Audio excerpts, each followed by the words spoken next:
What's up, everybody? It's Joseph R. Wheeler III, artist, founder, president of the ONYXCON Foundation. Welcome back to another one, another live. Peace up, A-Town down. It's Joseph R. Wheeler III. We in here, y'all. We in here. It's a Monday. Happy Monday to everybody. Hope you're doing well wherever you are in the world. Hope y'all had a great weekend. Happy Father's Day again to anybody who deserves the title. You know what I'm saying? All the real dads out there, all the real dad energy. I mean, if you're an uncle like me and you assist, you tag team with a grandpa or whoever else is actually doing the work, For those who step up, happy Father's Day every day. Happy Mother's Day every day. Happy Family Day every day. So, I had a pretty good weekend. I mean, productive. I'm always happy whenever I can get some content done for y'all. And I actually had a very busy schedule considering with Father's Day. And then also, I did the family thing. We met up and all that and had a good time. But I had to make sure I could squeeze in some hours for doing some live event coverage. And they had the annual Juneteenth, well, they have multiple Juneteenth festivals in Atlanta, but this one is like probably it is the biggest one in Atlanta, and might be it's one of the biggest ones in the country, definitely in the Southeast. So very happy to always support that, showcase that, put it on display. Only thing about it was with the weather, if you haven't seen the footage, the videos are out. Dropped them last night. Got plenty of shorts, but also one long video. And the long video, y'all be missing it. All y'all who just come here and watch shorts and that's all y'all watch from ONYXCON, come on, y'all. Y'all got to step your game up. Y'all got to be real ONYXCON fans. I'm telling you, you missing the meat. You playing with the garnish and the sprinkles. You ain't even eating the real meal. I'm telling you, the main course, the show enough protein. Y'all need to get into the the long videos, for real. You really do. You need to, we got so many too. We got like I always say a college course worth, and it literally is because we do edutainment, education and entertainment. You got a college course of years. You can get a master's degree in various levels of the arts, and just hearing different perspectives on things. Lots of legendary folks who I've interviewed and everybody out there that has been a part of our event when we were doing the event. You got all that archive footage. You got a hell of a lot here. But yesterday, like I said, I was covering that Juneteenth Fest, and I was very happy to see some old friends on stage performing on the main stage, because they had two stages, and unfortunately, it was kind of thinned out, because after the rain on Saturday, wasn't nobody trying to really come out thick. So that hurt the numbers. That hurt the numbers drastically. Like, if it had not been for the rain, if it had been a day like today, it's super sunny, it's cloudy, it might rain at some point today, but when the clouds come together and do their thing, I can tell they might, probably toward this evening, you might get some more rain or whatever. But right now it's like 90-something degrees, 90 degrees. And when I tell y'all it was brewing and looking like tornado style thunder clouds and all. I saw lightning and all that. Anytime I see lightning, I'm like, oh yeah, it's real. And you hear thunder, if you hear thunder, there's lightning somewhere, typically. So got a little bit of that light show on Saturday, and I was heading into the city, and that's when I made my decision. I said, ain't no use in me going over to the festival today. It wasn't gonna make no sense whatsoever. You get out there, you just get soaked. Like, it was kind of rain, like, even if you got an umbrella, it might push your umbrella, how when the wind be blowing and it flip your umbrella back. That kind of rain. So I said, hell no. So avoided that and just hung out in the city for a minute, and then what came on in. But like the next day, like I said, yesterday was amazing. Like, it was a beautiful day, and nice enough that even with the result of the previous day, because one thing about Piedmont Park, when it gets wet, and you will see this in my video, I made a real funny moment of it. I just had to go with the flow. But I tell anybody, do not go, because people generally like to go out to stuff like that and be fresh, you know what I'm saying? No matter what your income, whatever, people like to be fresh. It's an Atlanta thing too. People, you say Atlanta, that's everybody now, because people coming from everywhere to be here. But even before everybody else was here, just real hometown Atlanta folk, when we go out to something that's like, a festival like that or something like that, folk gonna put on their cleanest kicks, they're gonna put on a nice fresh outfit. It's people watching time, so they want to be watched appropriately. You know, they want to peacock in the best way. They want to be like, look, check it out. It's what it is. Look at this. Look at this. I'm fresh. But I'm gonna tell you something. You can be fresh from head to almost toe. Okay, I'm gonna say that again for those who slow on what I'm talking about. From head to almost toe. Why not the toe? Why not the feet? Why? Because now, ladies, yeah, get your pedicure, look cute, all that good stuff. I'm not saying that.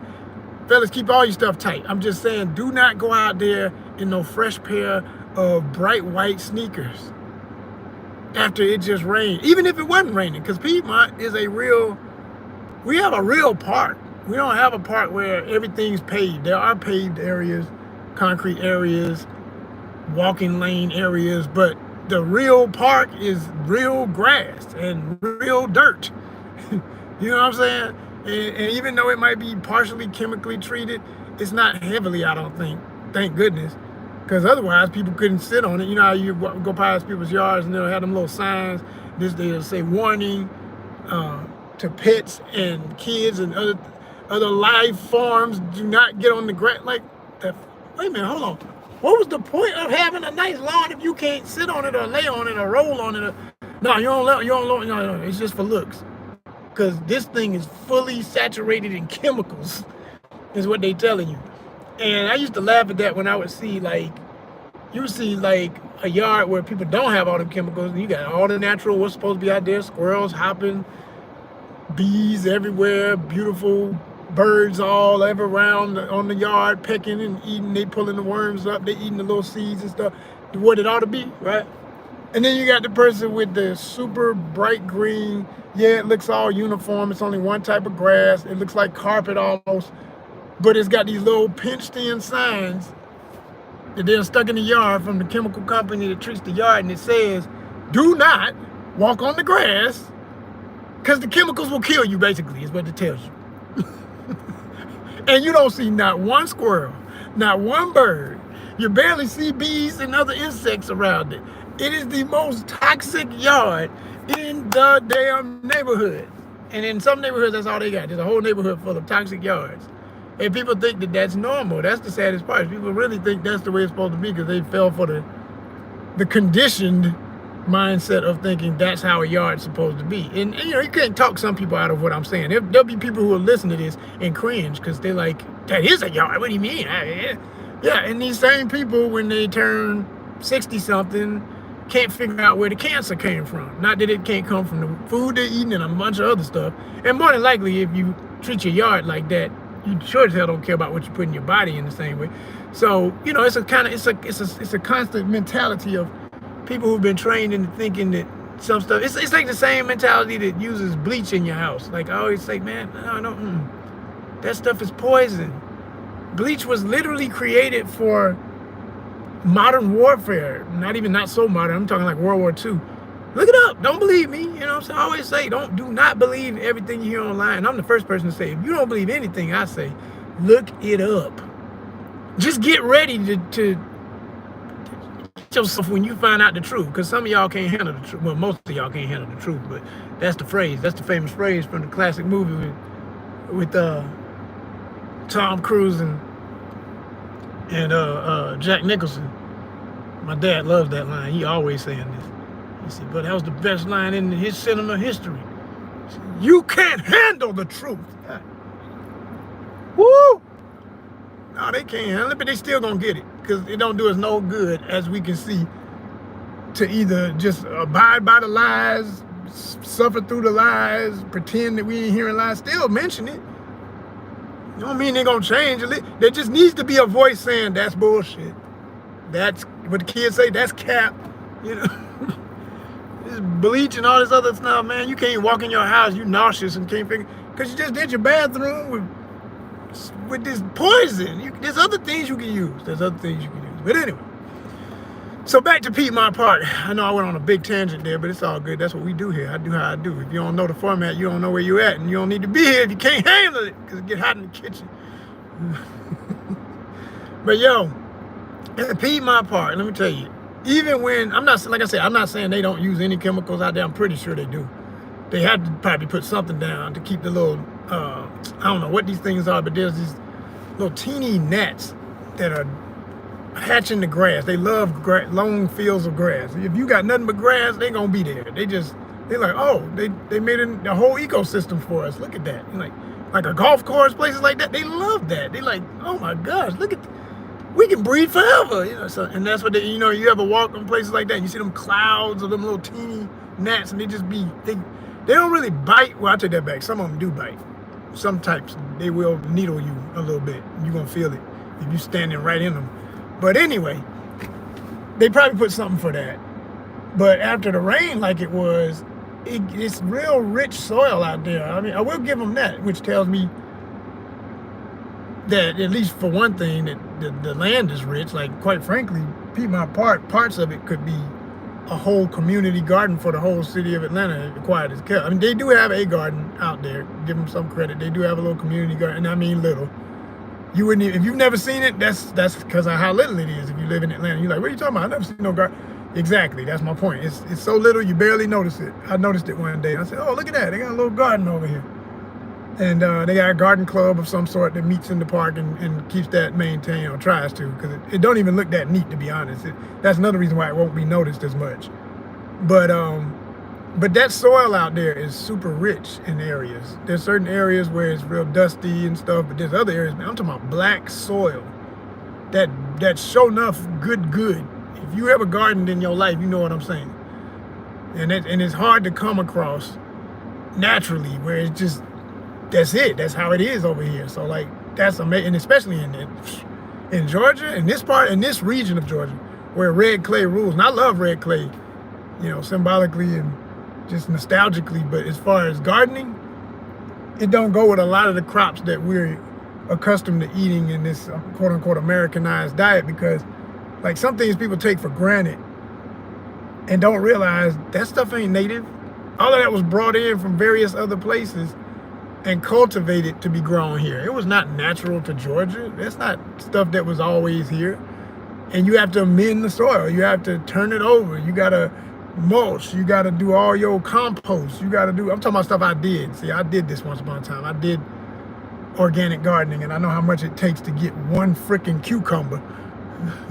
And you be so damn happy with your little tiny ass cucumber. And you're like, look, a cucumber. Because it takes so dang much just to keep the deer and the rabbits and everybody else up out of it, eating everything, and you don't have nothing left. And I remember one time we grew some corn, and I say we, this was back when I was married, for my divorce and stuff, and we was trying to do all that. And I'll never forget, like, we had like these couple of stalks of corn that came up. Let's say it was supposed to be a row, only about maybe 5 came up where it was supposed to have been 10 or something. And the deer had a festival. I'm talking about, I would see them leaving the yard every time I walk outside. Like, I'd be just yelling, they just running off into the woods like, yeah, whatever. And I think we had like one. Oh boy. Man, I got some real ones up in here, I guess. I sure hope y'all some subscribers. I got 2 folk that waited for me to come back. I appreciate that. That don't happen.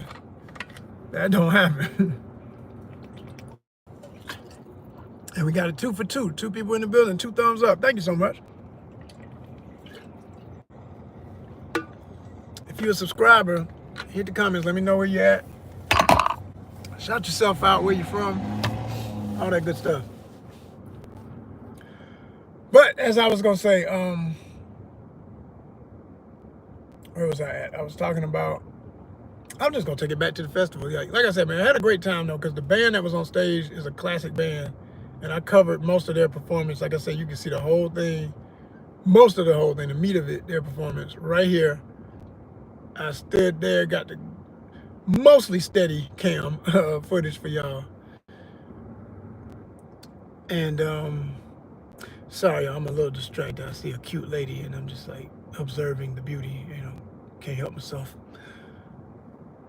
Gotta notice the flower, gotta stop and smell the flowers. When you see them, you gotta see the flowers, But yeah, the band that was on stage was some good buddies of mine. They've been a part of ONYXCON in the past.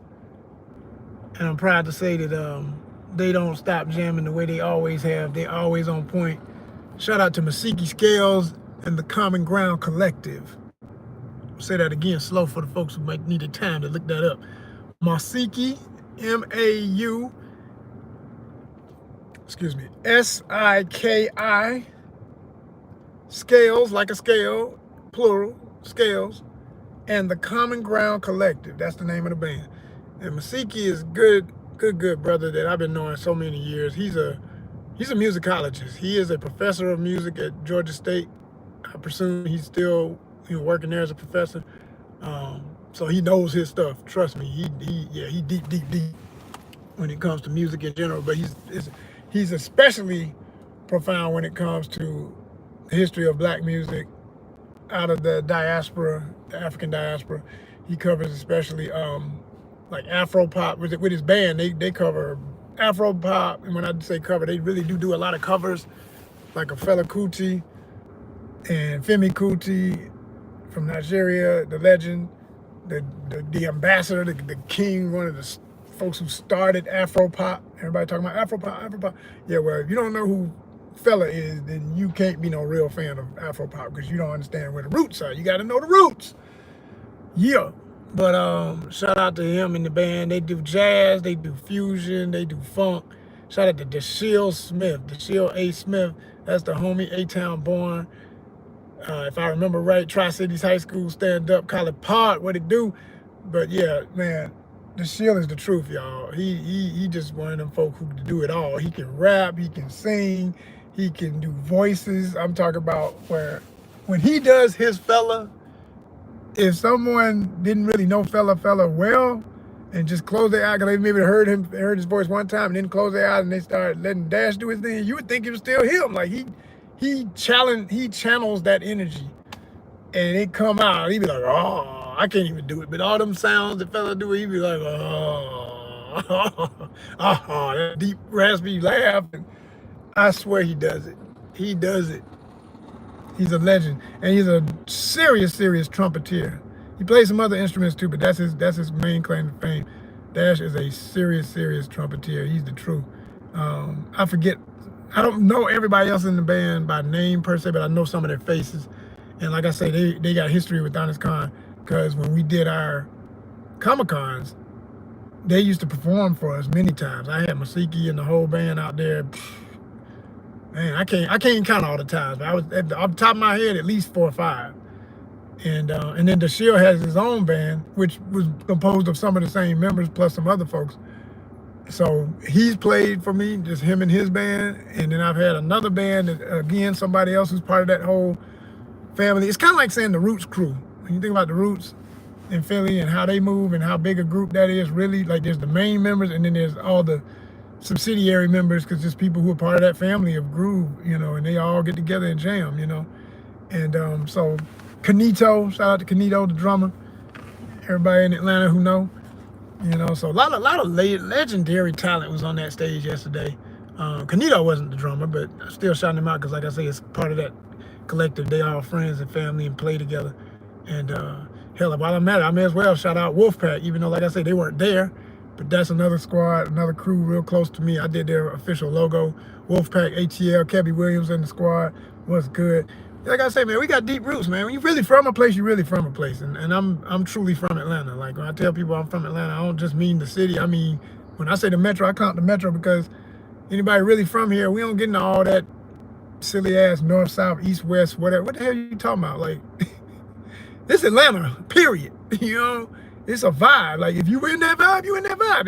If you all specific, and more than likely you ain't even from here, or you trapped in the trap, as they say, like all that trap mentality. Yeah, you claiming some neighborhood and that's all your life and that's all you know, and you ain't never been outside 285, as we say, or past the Chattahoochee River. That's pathetic. That's not real living. That's not real. It's not real anything. I think I advise that for anybody living anywhere. You need to get out, explore, see what your options are. I mean, most of these people I'm talking about, a lot of them may have worked in the city, still do work in the city, went to school in the city, whatever, but they don't necessarily live right in the city anymore. Just like, do you lose your Atlanta-ness just because you ain't in the damn, you can't see a skyscraper out your window, man? That's child talk to me. That's so kiddie and ridiculous. It's just not real. Not real at all. Not the way it goes. That's like telling somebody in LA they not from LA just because they not in LA proper. It's like, you don't know LA. You don't really know LA if you're talking like that. And I'm not even saying like I know and really am by no means. I'm definitely not LA, but I know enough about LA to know that when you're in any part of LA County, you're in LA, and LA County is just what I'm saying, just a great. I always compare it to how LA is so huge and Atlanta is so huge because of the metro. Same thing in LA, the metro LA area. Long Beach is technically just Long Beach is its own thing. Hell, Compton is its own thing.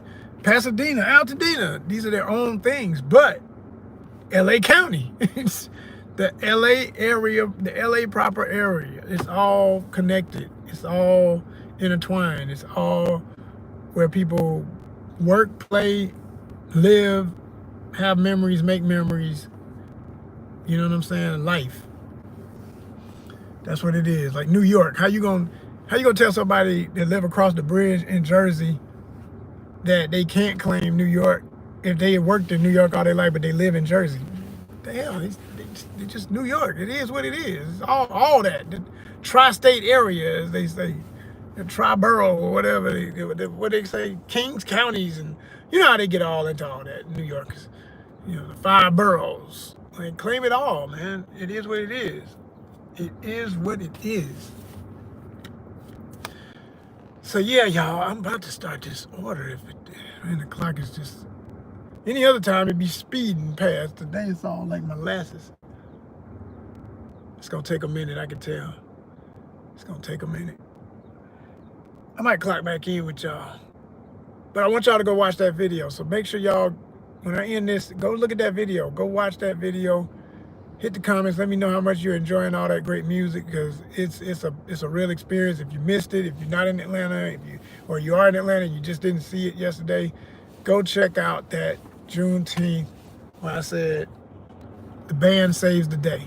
The band saved the event, and it did, because there was nothing else really going on other than them. I mean, there was food, and people were standing in line for the food, but that's just the same old greasy, kill you stuff, salty, greasy, you know. All that damn canola oil smoking up the air. Ugh. Y'all gonna stop playing with that canola. I keep telling y'all it's the devil. But anyway, check out my video, y'all. Peace.